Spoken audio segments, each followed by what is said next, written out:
Were you surprised to see Conor sort of trolling the WWE over the last week?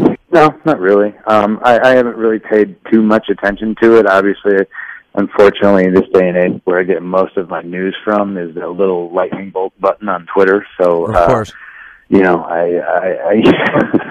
yeah. So I So you get forced to 80% of what's going on. Right. So you get forced to see certain things though that you don't even particularly care about. But basically, Conor said that he could whoop the ass of everybody in the WWE locker room. Of course, I see the whole thing as just a troll, and Conor opening the door, which I think would have been open anyway, to go in and make some money over there one day. But let me ask you this.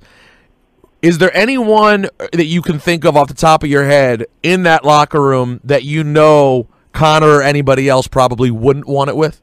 Listen, there's tough guys in wrestling. You know, you have to be tough to be in wrestling. Do you have to be tough to be in that locker room? Not anymore.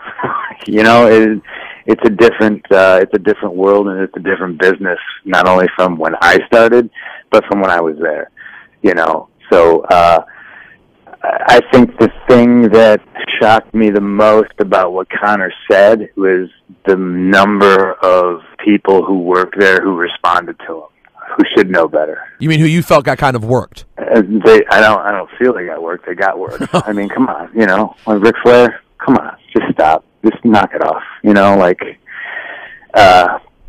volunteering guys to fight Conor. I mean, it's across the board. It's not just the WWE guys. So I don't want anybody saying that I'm harping on WWE. I'm not. It's embarrassing. Like fighting with anybody on Twitter. You know, you can fight with the idiots on Twitter, but from an outside perspective, somebody looking at that, they can't tell the difference from they don't know who the idiot is. You know, so it's just like, nah.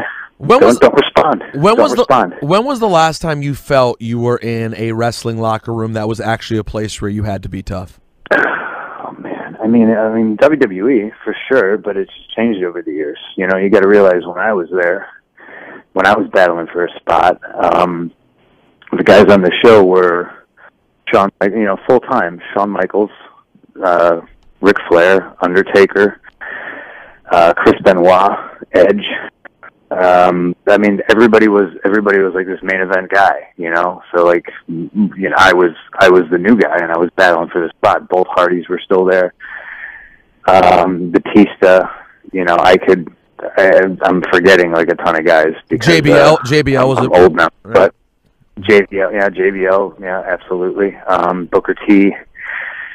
Oh boy, there was a million of them, you know. And then once you started going down the card, you know, like those guys were superstars too, you know. Booker T, Chavo Guerrero, like, you know. So it's just changed over the years, I'd say. Do you miss having an outlet week to week to get on a microphone and be the character CM Punk in front of millions of people? No, I don't even know if I'd be able to do that anymore. Do I miss it? No. You know, that was it was something I did for so long that I think I got most of that out of my system for sure.